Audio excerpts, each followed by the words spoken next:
सभी को प्रणाम नमस्कार। हमने कोष्ठ से शाखा, शाखा में कोष्ठ जाने का रोगों का क्रम देखा था, समझने का प्रयास किया था। आज हम उसके आगे क्या क्रम लेने का प्रयास करेंगे।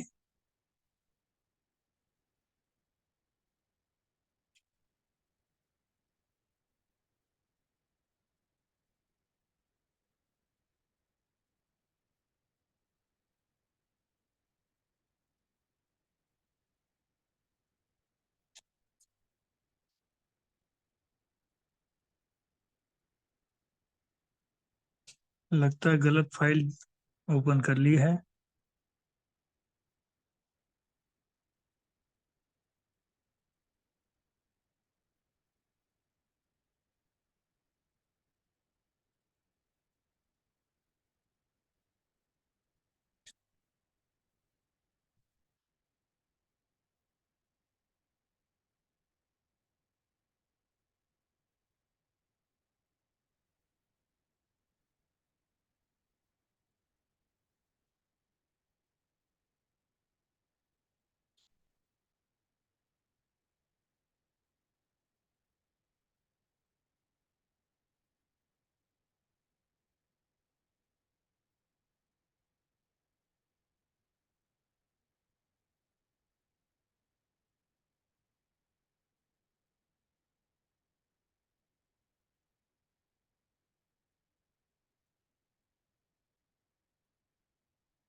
कोडिंग।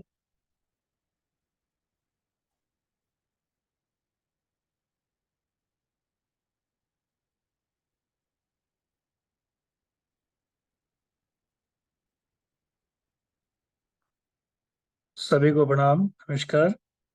आज हम दोष उपकरणीय का द्वितीय पाठ देखने का प्रयास करेंगे। कल हमने कोष्ठ और शाखा के संदर्भ में जानकारी प्राप्त करने का प्रयास किया था कि कोष्ठ से शाखा, वो शाखा से कोष्ठ में जाने के क्या क्या कारण हो सकते हैं, इस पर चर्चा की थी। तो अब आज हम उसके आगे का क्रम लेते हैं।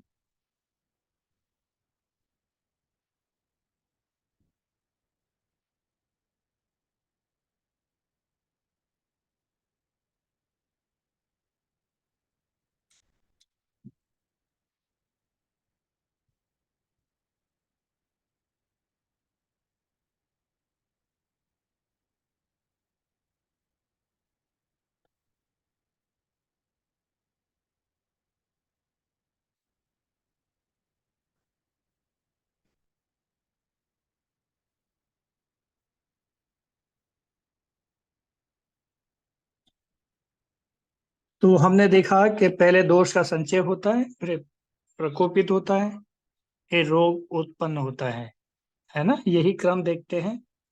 फिर चिकित्सा का क्रम भी देखा। तो जब दोष प्रकोपित होते हैं तो वो खाली स्थानों में दिखते हैं, रिक्त स्थानों में यानी कोष्ठ में दिखते हैं।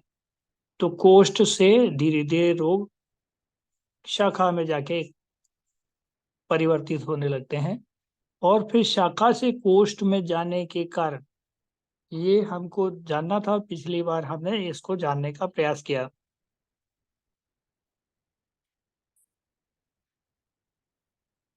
जब दोष प्रकोपित होकर के कोष्ठ में ज्यादा बढ़ जाते हैं, तब फिर वो, उनको वहां रहने की जगह नहीं होती, तो फिर वो शाखा में प्रवेश करते हैं। अदरवाइज वो शाखाओं में प्रवेश नहीं करते। ये हमने जानने का एक प्रयास किया था। शाखा का मतलब आपको पिछले अध्याय में हम जान चुके हैं। रस, रक्त, मांस, मेद, अस्थि, मज्जा, शुक्र और त्वचा, ये सब शाखाएं कहलाती हैं। कोष्ठ क्या है? जितने भी खाली स्थान, ये सब हमारे कोष्ठ हैं। आमाशय है, पक्वाशय, गर्भाशय, बस्ती, ये सब कोष्ठ हो गए। तो क्या हुआ, ये जो खाली स्थान है, इनमें जब ज्यादा भर जाते हैं तो ये धातुओं को दूषित करते हैं। रस धातु, रक्त धातु, रस, रक्त, मांस में ऐसे। तो कोष्ठ से शाखा में जाते हैं। तो पिछली बार हमने ये जानने का प्रयास किया था कि रोग जब कोष्ठ से शाखा में चला जाता है, तो शाखा से कोष्ठ में वापस उसको कैसे लाया जाता है, ये भी हमने देखा था।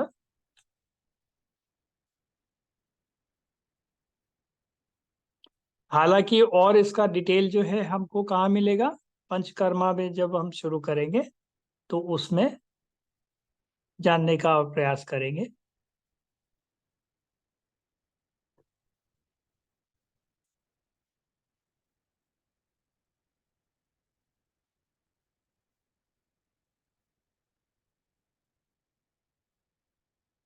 अब समझने का प्रयास करते हैं कि उपचार के दृष्टिकोण से ऑफिशियली इसका क्रम क्या होना चाहिए, इसको हम समझते हैं। तो शाखागत दोषों को पहले क्या कहते हैं, उपचार के दृष्टिकोण से कोष्ठ में लाया जाता है, और फिर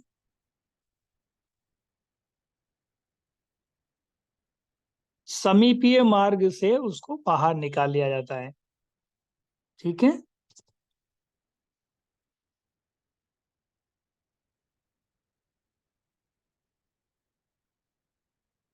अब आगे क्या स्थिति बनती है,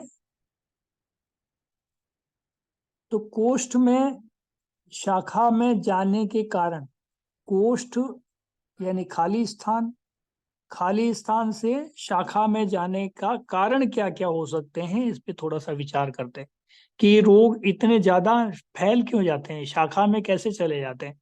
शाखा का मतलब रस, रक्त, मांस, में अस्थि, मज्जा, शुक्र। तो ये जो दोष कहाँ होते हैं, कोष्ठ में। कोष्ठ यानी खाली स्थानों में होते हैं। अब जब हम व्यायाम करते हैं, एक्सरसाइज करते हैं, तो उनमें कोष्ठों में दबाव पड़ता है। दबाव पड़ने के कारण अब ये तो दोष हैं, फिर वो वहां से सरक कर कहाँ चले जाएंगे, शाखा में चले जाएंगे। क्योंकि उसका जो दबाव है, जैसे पेस्ट जब हम करते हैं, टूथपेस्ट होता है, पीछे से दबाव देंगे तो आगे से उसका पेस्ट बाहर आता है, यानी दूसरे स्थान पर जाता है।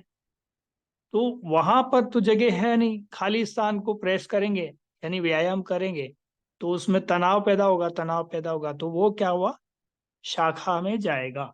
तो उसके मुख्य कारण क्या है, तनाव के कारण वो शाखा में जा रहे हैं। ऐसे ही तीक्ष्णता और उष्णता वाले आहार विहार लेंगे तो भी वो क्या करेंगे,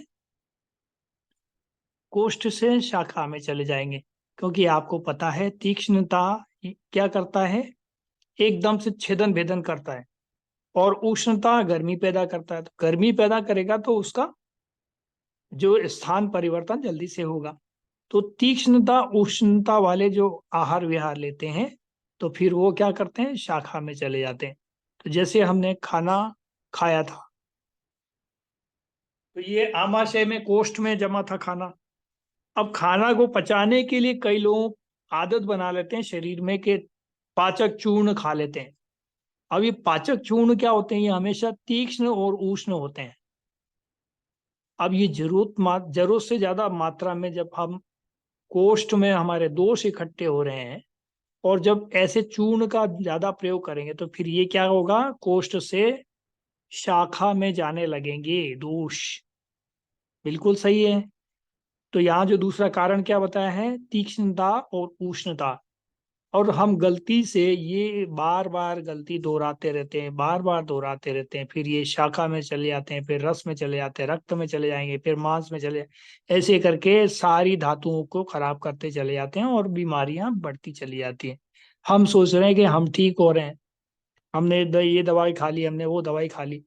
हमने क्या किया, केवल उन लक्षणों को तो मिटा दिया जो कोष्ठ में हो रहे थे। कोष्ठ का मतलब जो पेट में हो रहा था, पेट में बवाल हो रहा था तो हमने दवा दे करके उसको दबा दिया।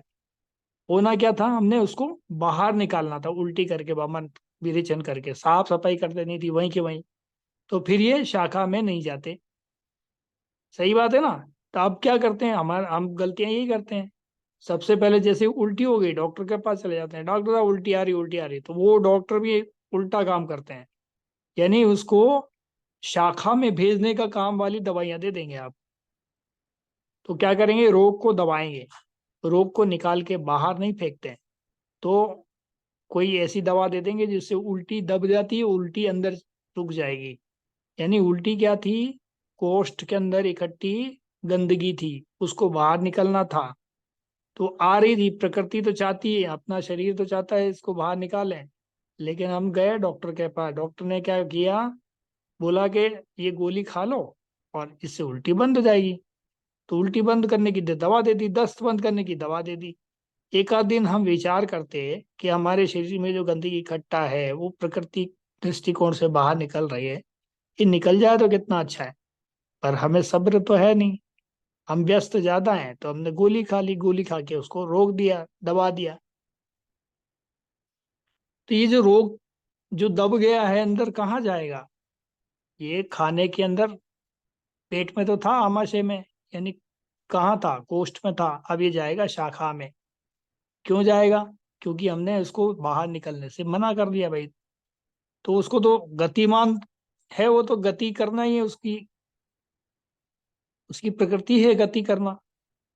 तो कोष्ठ से बाहर निकलने के बजाय वो शाखाओं में जाने लगेगा। तो पहले खाने का क्या बनता है, रस, फिर उसका रक्त बन जाता है, फिर मांस, मेद, अस्थि, मज्जा और शुक्र, ऐसे धातुएं बनती हैं। तो फिर ये इन सभी धातुओं में एक एक करके जाएगा और इन धातुओं को सबको खराब कर देगा, सबको प्रकोपित करेगा। इसके कारण ही बड़ी बड़ी बीमारियां हमारे शरीर में पैदा होने लगती है। जबकि हमको करना क्या था, इसको कोष्ठ के अंदर ही शांत कर देना चाहिए था, निकाल के बाहर। तो यहाँ पर वही चीज बताइए, एक तो व्यायाम करना, दूसरा तीक्ष्ण उष्ण आहार से, और अहितकर आहार विहार। अहितकर आहार विहार, ऐसा आहार विहार करना जो हमारे लिए अहितकर हो, हितकारी नहीं हो। तो चाहे वो टैबलेट के रूप में हो, या कोई दवा के रूप में हो, या चूर्ण के रूप में हो, तो अहितकर तो है। जिसको बाहर निकलना था उसको हम क्या कर रहे, दबा रहे, उल्टा काम कर रहे, तो अहितकर हो गया। वायु का द्रुतगामी यानी वृद्धि होने से होना।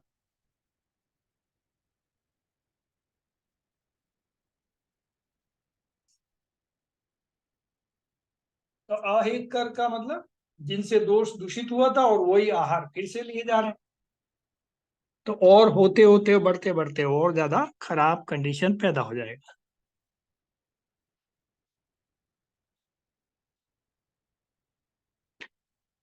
तो जब भी अपन तीक्ष्णता और उष्णता वाले पदार्थ लेंगे तो वायु का वृद्धि होगी, वायु की वृद्धि होगी तो उसमें वायु का द्रुतगामी यानी तेज गति से वृद्धि होने से, है ना।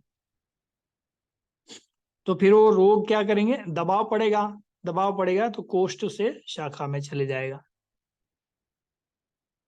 इन चारों कारणों से क्या होता है, रोग और बढ़ते चले जाते हैं और दोष कोष्ठ से शाखा में जाना शुरू हो जाते हैं, वहां जाकर के जमना शुरू हो जाते हैं और वहां से फिर मर्म अस्थि संधि में चले जाते हैं और वहां परमानेंट स्थान बना के बैठ जाते हैं। तो इसलिए इन चारों निदानों से परहेज करना चाहिए।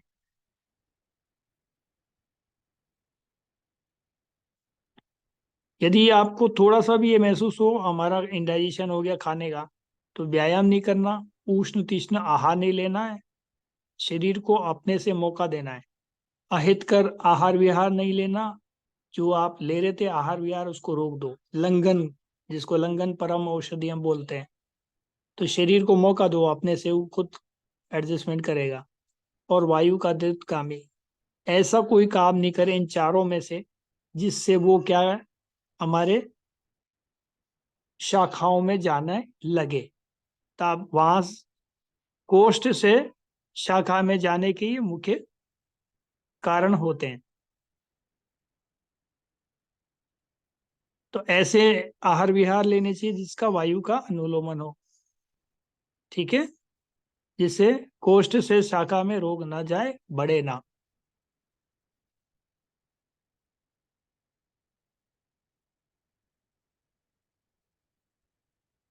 अब देखते हैं कि शाखा आदि से कोष्ठ में जाने के क्या क्या कारण बन सकते हैं। शाखा क्या है, रस रक्त मांस में दस्ती मज्जा शुक्र, और कोष्ठ क्या, आमाशय, यानी वापस उसको लौटाना हो, कैसे लौटाएं, उसका कारण, ऐसे क्या कारण हो सकते हैं कि वो आएगा अपने आप इधर, ठीक है।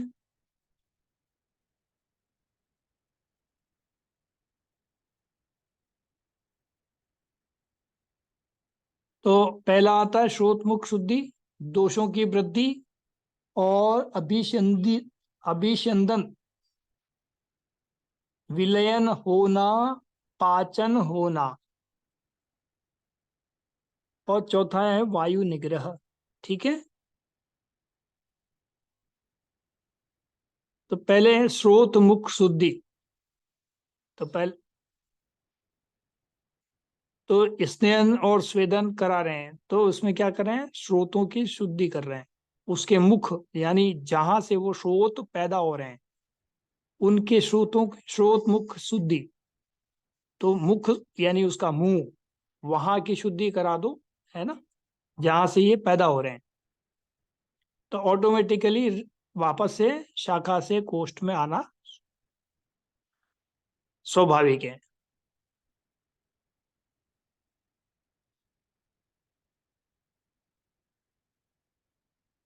तो पहले दोष वृद्धि हुआ, दोषों की वृद्धि यानी दोष वृद्धि हुआ तो क्या हुआ, कोष्ठांग में गया, कोष्ठों से फिर शाखा में गया।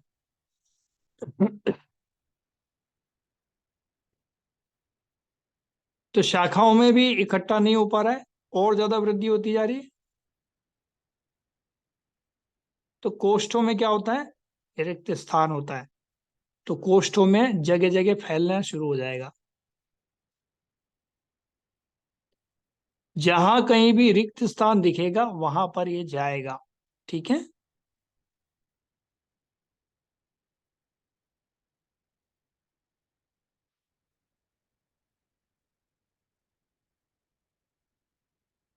तो शोथ मुख शुद्धि करेंगे, उससे क्या होगा, दोषों की वृद्धि रुक जाएगी, है ना। और अभिसंधि यानी विलय होने लगेगा इधर की तरफ। पाचन वापस से ठीक, अग्नि वृद्धि हो जाएगी शरीर में तो पाचन होने लगेगा। और वायु निग्रह यानी वायु कम हो जाएगी, वायु का अनुलोमन हुआ तो फिर ऑटोमेटिकली वापस ठीक से होने लग जाएगा। इन कारणों से रोग हल्का हो जाता है। और इन चारों निदानों को करने का प्रयास करता रहना चाहिए। ठीक है।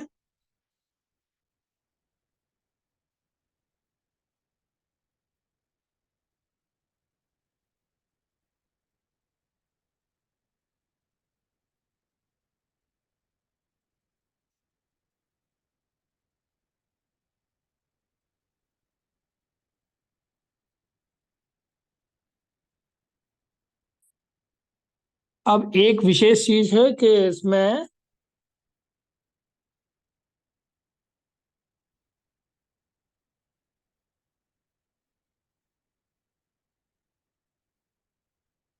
दोष वृद्धि को देखें तो इससे दोष वृद्धि से क्या तात्पर्य होता है।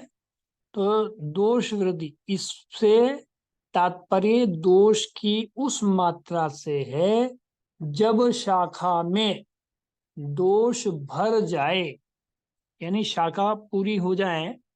रस रक्त मांस में अस्थि मज्जा शुक्र सातों धातु हैं और त्वचा, जब शाखाएं पूरी भर जाए तो बड़ा हुआ दोष कोष्ठ में ही आश्रय लेगा। तो जब ये दोषों को अपन अभ्यंग वगैरह स्नेहन करेंगे तो क्या होगा, यहाँ से एक्टिवेट हो जाएगा। फिर वो एक्टिवेट होगा तो फिर क्या होने लगेगा, एक्टिवेट होने लगेगा तो वहां पर वृद्धि।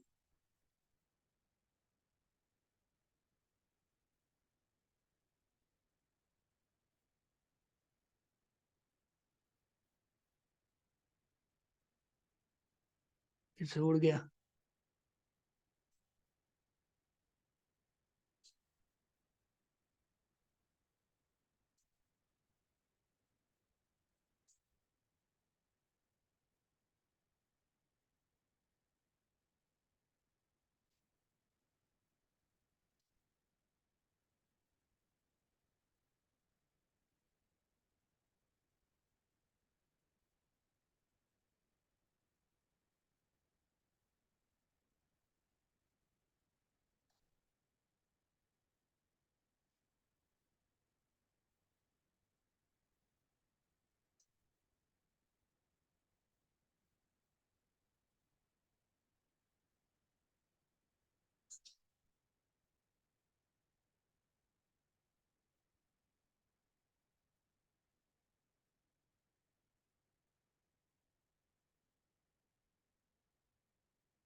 दोष वृद्धि का हम देख रहे थे, तो दोष वृद्धि में क्या था कि जब दोषों का संचय इकट्ठा होकर के वो शाखाओं में से ज्यादा, यदि हम अभ्यंग वगैरह ये सब करेंगे तो शाखाओं में से जब जब ज्यादा एक्टिवेट होने लगेगा तो वहां पर दबाव पड़ने के कारण वो कहा जाएगा वापस कोष्ठों में जाने लगेगा। ये बताया गया। ठीक है, तो ये मैं कल भी बता चुका था, उसी को यहाँ रिपीट किया गया। अब देखते हैं साम व निराम दोष के लक्षण।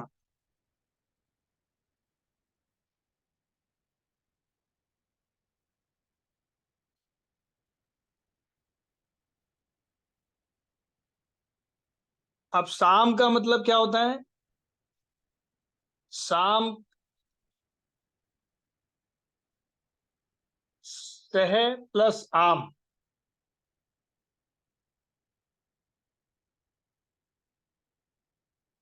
साम का मतलब क्या हुआ। अब इसका संधि विच्छेद करते हैं तो स आम, स प्लस आम, तो यानी सह साथ में आम, आम के साथ। आम क्या है आयुर्वेद में, मैंगो नहीं। आम का मतलब हो गया आ, जो अपक्व आहार है, अपचित आहार, जो हमारे शरीर में होता है वो क्या कहलाता है? आम कहलाता है। तो जो आम है उसके साथ में साम, ये साम कहलाएगा। ठीक है। जो अग्नि की कमी के कारण जो खाना पच नहीं पाता, भोजन पच नहीं पाता, वो अपचित भोजन, वो आम है। तो स आम यानी आम के साथ, आम जब दोषों के साथ विलय हो जाएगा, यहां साम, इसका अर्थ क्या हुआ? साम वो परिस्थिति होगी जब आम दोषों के साथ विलय हो जाएगा। कौन? आम हमारे दोषों के साथ में विलय हो जाएगा तो वो क्या कहलाएगा? साम कहलाएगा।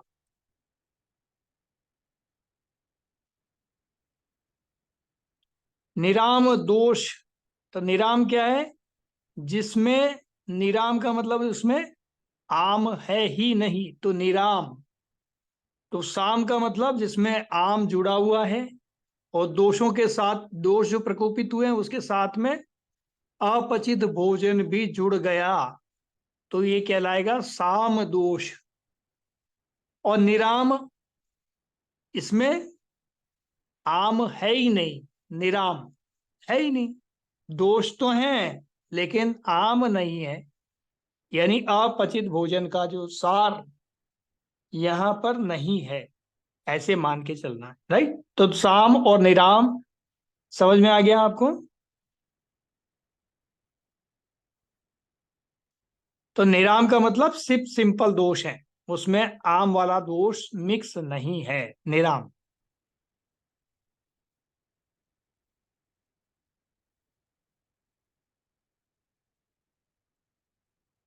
तो इसका मतलब क्या हुआ? साम दोष का अर्थ आम से मिले हुए वात आदि दोष। तो वात पित्त कफ, ये जो तीनों दोष हैं, जब साम के साथ मिल जाएंगे तो क्या कहलेंगे? साम दोष कहलाएंगे। ठीक है। तो साम कहलाएंगे। तो साम दोष का अर्थ आम से मिले हुए वात आदि दोष, वह यानी वात पित्त कफ जो प्रकोपित हो गए हैं, वो इसके साथ मिल जाएंगे तब वो साम बन जाएंगे। और निराम का मतलब ये हुआ जिसमें वात पित्त कफ दोष तो हैं, संचय हुआ, उनका प्रकोप भी हो रहा है, लेकिन उसमें निराम यानी आम के साथ में नहीं है। क्लियर हो गया दोनों में? तो आम, आम का मतलब मंदाग्नि के कारण, यानी भूख लगने, मतलब भूख न लगने के कारण, ऐसी मंदाग्नि जिसको बोलते हैं हम, तो मंदाग्नि के कारण आहार का पूर्ण पाचन नहीं होता, ऐसे में और आहार लेना आम की उत्पत्ति का कारण बनता है। आम की उत्पत्ति का कारण क्या है? खाना अभी डाइजेस्ट नहीं हुआ लेकिन फिर भी हमने उसके ऊपर से नया आहार खा लिया, कुछ भी खा लिया पी लिया, बिना भूख प्यास के खाना पीना, ये सब क्या हुआ? इसका आम बनने का कारण हुआ।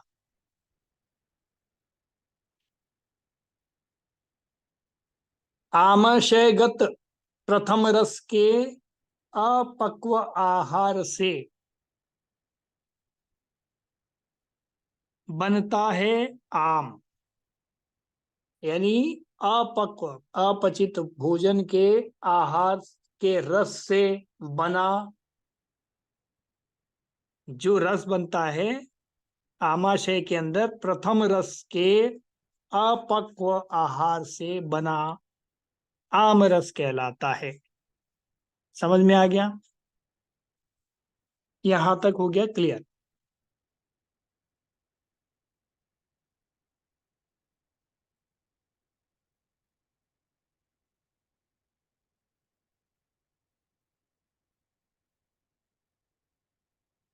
तो फिर से एक बार रिपीट कर देता हूं। मंदाग्नि के कारण आहार का पूर्ण पाचन नहीं होता, और ऐसे में आहार लेना आम की उत्पत्ति का कारण बनता है, और आमाशयगत प्रथम रस के अपक्व आहार से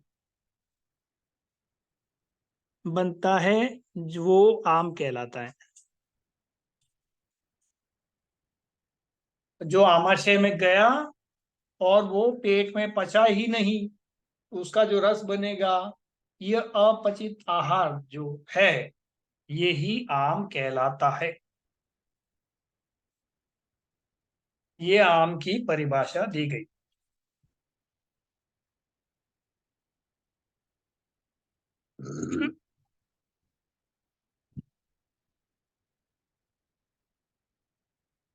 हालांकि चैप्टर 8 में हमने इसको पढ़ा है, आम क्या है ना।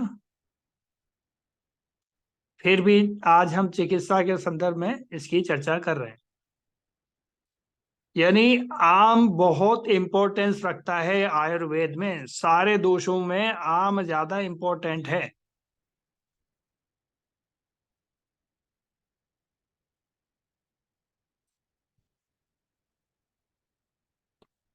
तो अब आगे की बात समझते हैं। जब यह रस वात आदि दोषों में मिल जाता है तो उस दोष के साथ आम के ही लक्षण साथ में दिखेंगे।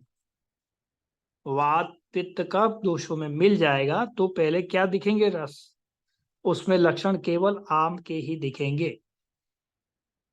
इसलिए आमज विकारों में सर्वप्रथम आम की चिकित्सा करनी चाहिए और उस दोष की चिकित्सा करें। फिर उसके बाद में, और फिर क्या करना है? पहले आमज विकारों की सर्वप्रथम चिकित्सा करो, यानी अपरक आहार की चिकित्सा करो। यानी क्या करना है? उसमें लंघन करना है। लंघनम परम औषधियम। क्योंकि आहार को पचने का मौका देना है। धीरे धीरे पच रहा है, कोई बात नहीं, धीरे धीरे पच जाए। फिर उसके बाद ही कोई चिकित्सा करनी शेष रहती है। ठीक है। तो सबसे पहले आमज विकारों में सर्वप्रथम आम चिकित्सा की साम, साम जो बात कर रहे हैं, साम विकार में, तो आम के विकारों की पहले चिकित्सा करें, आम विकारों की चिकित्सा करें। फिर उसके बाद में उक्त दोषों की चिकित्सा करें। है ना? दोष क्या है? वात पित्त कफ। पहले आम अपचित भोजन, यानी अपचित भोजन को ठीक करना है, फिर उसके बाद में वात पित्त कफ की प्रकोपित दोषों की चिकित्सा करनी चाहिए, ऐसा बताया है। तो दोष पहले ठीक नहीं होने चाहिए, बजाय आम ठीक करना जरूरी है। क्योंकि आम की वजह से मंदाग्नि हो जाती है, भूख नहीं लगती है। ये आयुर्वेद का कॉन्सेप्ट है। तो पहले आम को वहां से हटाना है, फिर ही उसके बाद ही कोई चिकित्सा बनती है।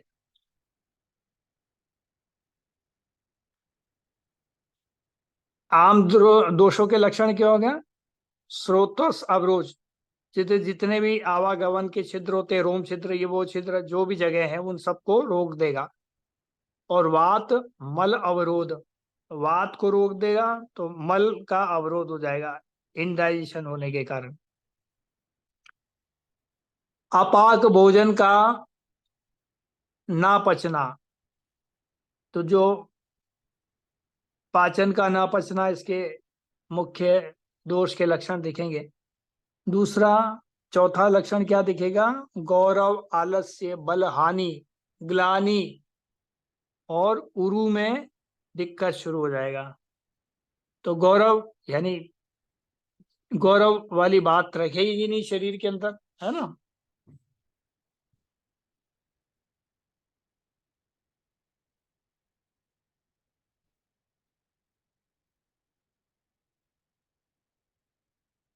आलस्य आएगा, बल की हानि हो जाएगी, काम करने के मन करेगा नहीं, ग्लानि होगी, है ना। और उरु से आम युक्त ज्वर, यानी शाम के साथ में ज्वर उरु से, यानी ऊपरी भागों से, पेट से रिलेटेड होता हुआ ऊपर की तरफ ये इन्फेक्शन शुरू हो जाएंगे। ठीक है। तो वो साम ज्वर कहलाएगा, जिसके कारण जो बुखार होगा ये साम ज्वर कहलाएगा आयुर्वेद की दृष्टि में।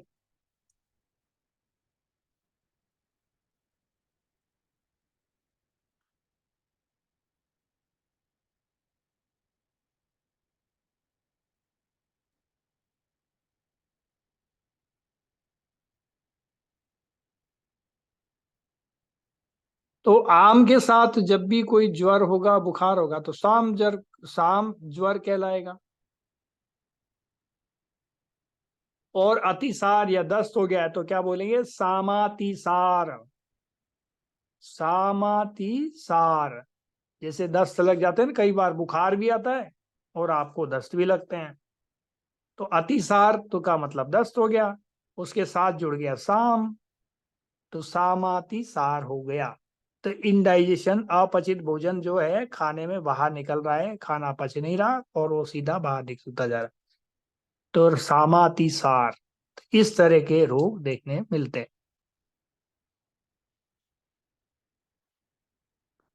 अब देखते हैं आमज दोषों की चिकित्सा, क्योंकि सबसे पहले आमज दोष की चिकित्सा करनी है, तो क्या करना है? आमज दोषों की चिकित्सा में सबसे पहले पाचन और दीपन ऐसी औषधियों का आहार या ऐसे आहार का प्रयोग करना जिसमें पाचन और दीपन दोनों शामिल हो, जिसमें खाने का पाचन हो जाए पुराने वाले अपचित भोजन का, और दीपन यानी भूख बढ़े।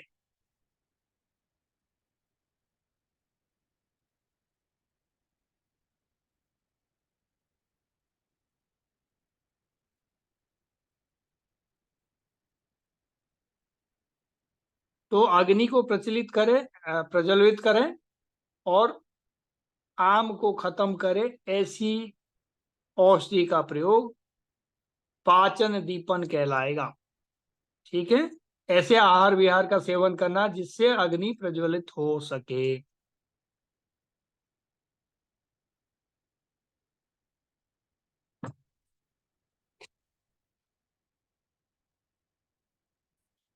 लीन दोष, स्थिर दोष, सर्व शरीर में प्रवृत्त दोष, है ना? तो लीन दोष, स्थिर दोष और सर्व शरीर में प्रवृत्त दोष।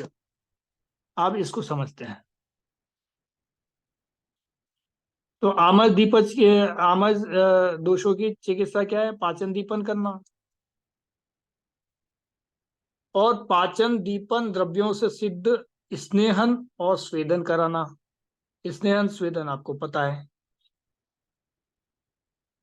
तो अग्नि को प्रज्वलित करने वाले ऐसे द्रव्यों का, सिद्ध द्रव्यों का स्नेहन करना और स्वेदन करना।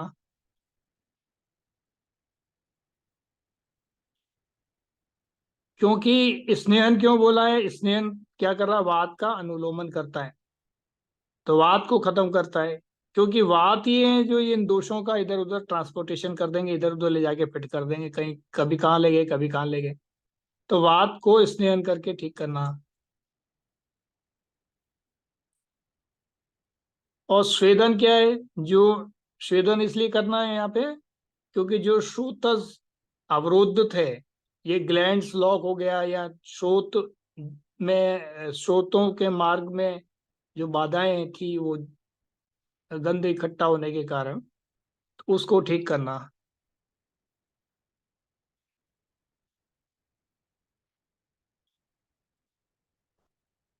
तो वात स्वेदन के कारण वात पिघल पिघल करके कोष्ठांग में आए और वो वहां से बाहर निकाल दिया जाए।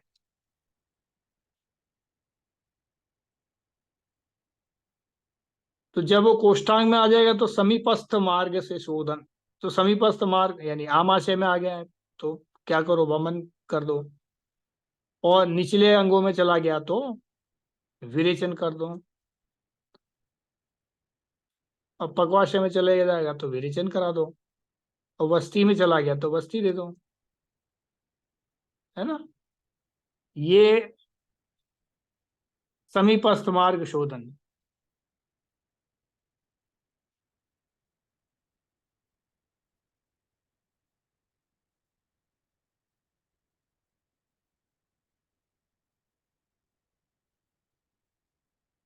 अब दोष में तीन प्रकार से होगा शोधन। ठीक है, तीन प्रकार से शोधन होना।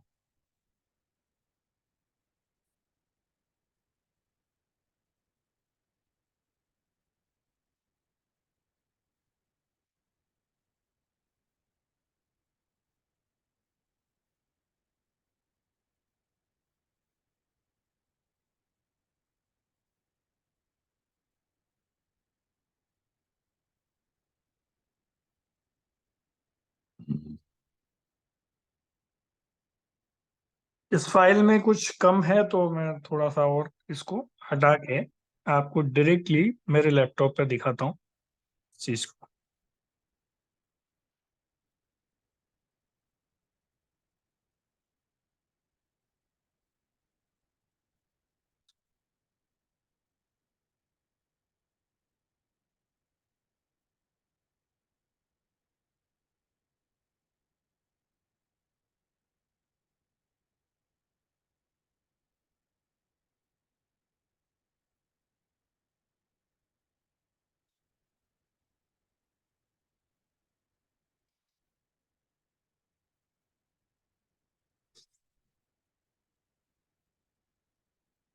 तो इसको हम देखते हैं और समझने का प्रयास करते हैं। दोष उपकरणी है, ठीक है। तो यहाँ पर क्या है, आमाशयगत एक चार्ट बना हुआ है। आमाशयगत, ऊर्ध्व जंतुगत स्थित, और तीसरा है पक्वाशय स्थित। एक चार्ट के माध्यम से इसको समझ रहे हैं हम।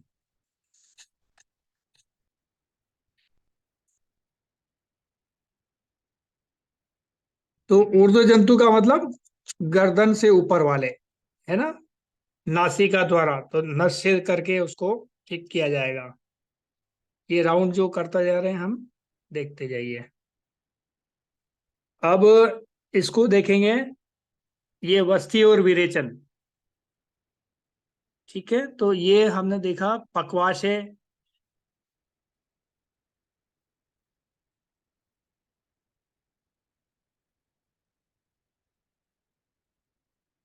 तो पक्वाशय स्थित गुदा द्वारा वस्ती और विरेचन, ठीक है, पक्वाशय द्वारा। तो बड़ी आंत है, वहां पे वस्ती देना है और ये विरेचन कर देना है, राइट। वस्ती और विरेचन।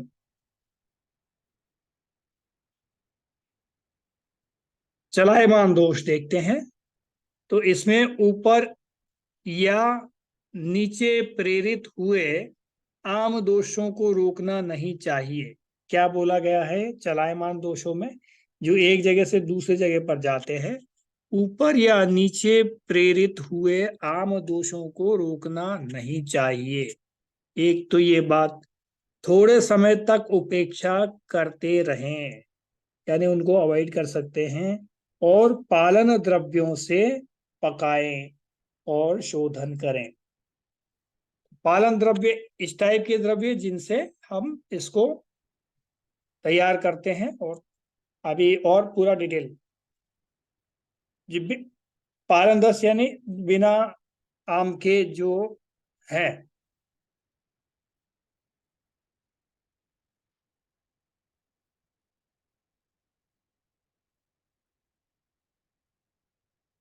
शोधन काल देखते हैं, तो हम श्रावण मास, कार्तिक मास, चैत्र मास, ये तीनों क्लियर हो गया, ठीक है। तो ऋतुचर्या में हम इसको जान चुके हैं, पढ़ चुके हैं। ये तीनों मास साधारण होने से न गर्मी, न शीत, न वर्षा शोधन के लिए उचित है।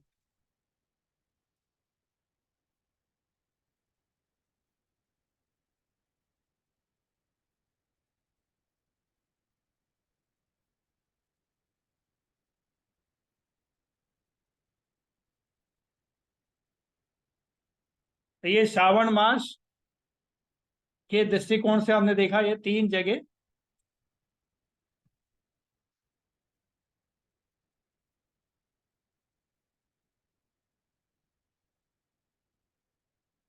देखिए, वात का संचय कहाँ होता है, ग्रीष्म ऋतु में, तो उसका संचय कहाँ हुआ, ग्रीष्म ऋतु में।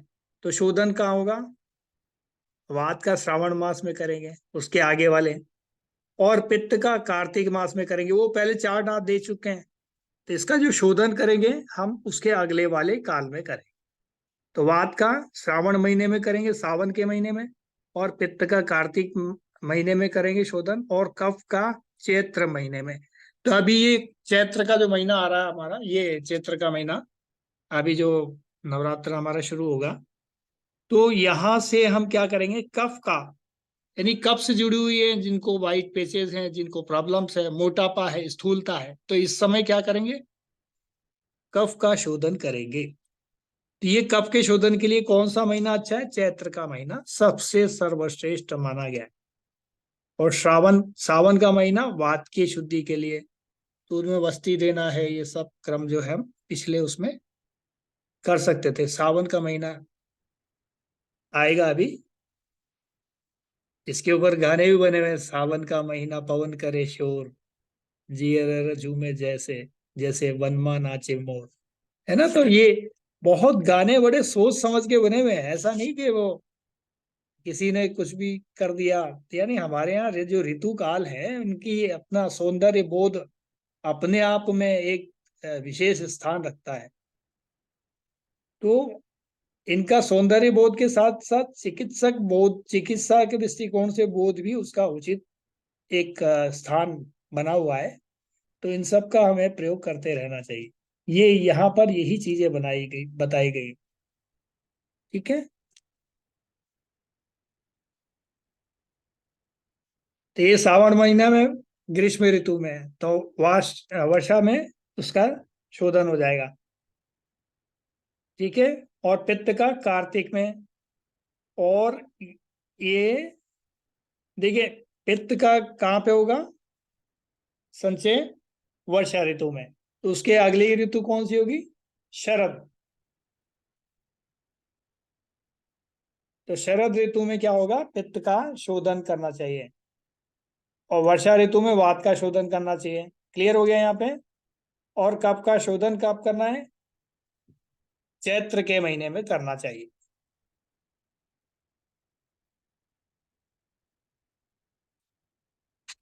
ये वसंत ऋतु में करना चाहिए, सॉरी।